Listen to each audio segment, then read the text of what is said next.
بسم الله الرحمن الرحيم. الرحمن علم القرآن، خلق الإنسان، علمه البيان. الشمس والقمر بحسبان، والنجم والشجر يسجدان. والسماء رفعها ووضع الميزان، ألا تطغوا في الميزان، وأقيموا الوزن بالقسط ولا تخسروا الميزان. والأرض وضعها للأنام، فيها فاكهة والنخل ذات الأكمام، والحب ذو العصف والريحان. فبأي آلاء ربكما تكذبان؟ خلق الإنسان من صلصال كالفخار، وخلق الجان من مارج من نار. فبأي آلاء ربكما تكذبان؟ رب المشرقين ورب المغربين.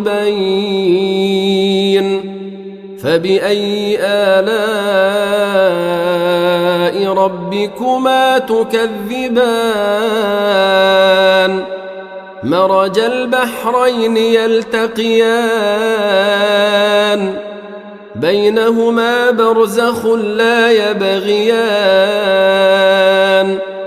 فبأي آلاء ربكما تكذبان؟ يخرج منهما اللؤلؤ والمرجان. فبأي آلاء ربكما تكذبان؟ وله الجوار المنشآت في البحر كالأعلام. فبأي آلاء ربكما تكذبان؟ كل من عليها فان،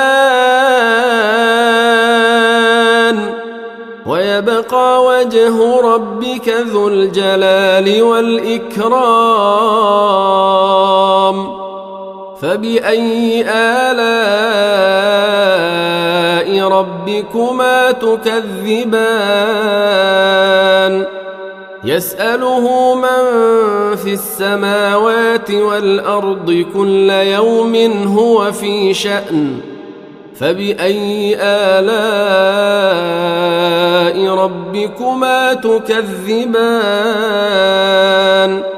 سنفرغ لكم أيها الثقلان. فبأي آلاء ربكما تكذبان؟ يا معشر الجن والإنس إن استطعتم أن تنفذوا من أقطار السماوات والأرض فانفذوا لا تنفذون إلا بسلطان. فبأي آلاء ربكما تكذبان؟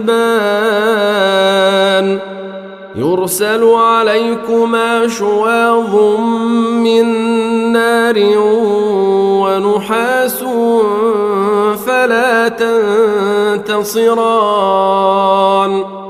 فبأي آلاء ربكما تكذبان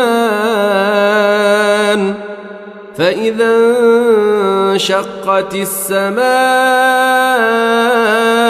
فكانت وردة كالدهان فبأي آلاء ربكما تكذبان فيومئذ لا يسأل عن ذنبه إنس ولا جان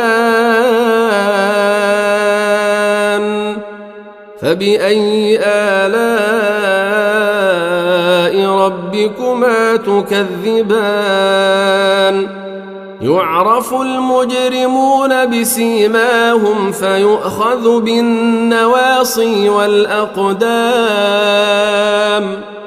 فبأي آلاء ربكما تكذبان هذه جهنم التي يكذب بها المجرمون يطوفون بينها وبين حميم آن فبأي آلاء ربكما تكذبان ولمن خاف مقام ربه جنتان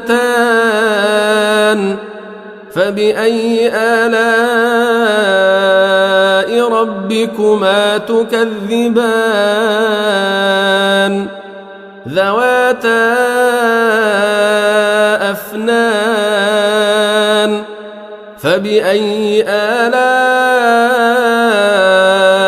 ربكما تكذبان فيهما عينان تجريان فبأي آلاء ربكما تكذبان فيهما من كل فاكهة زوجان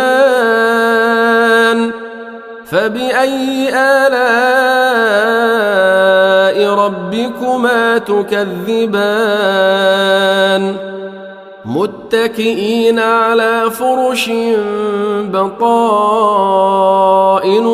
من استبرق وجنى الجنتين دان فبأي آلاء ربكما تكذبان فيهن قاصرات الطرف لم يطمثهن إنس قبلهم ولا جان فبأي آلاء ربكما تكذبان كأنهن الياقوت والمرجان فبأي آلاء ربكما تكذبان هل جزاء الإحسان إلا الإحسان فبأي آلاء ربكما تكذبان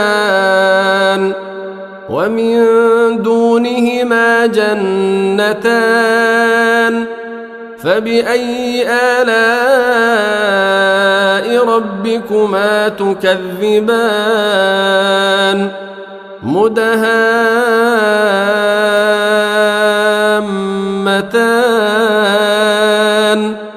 فبأي آلاء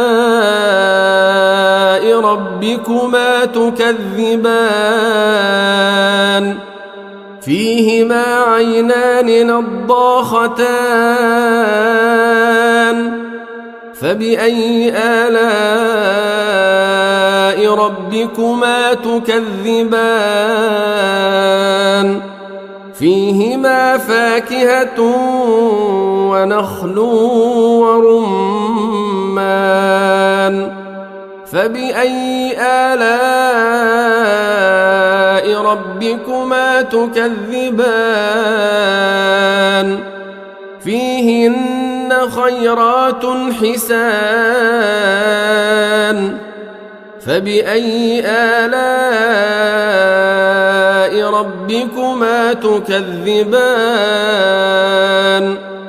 حور مقصورات في الخيام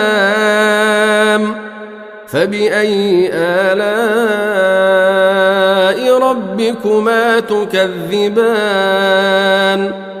لم يطمثهن إنس قبلهم ولا جان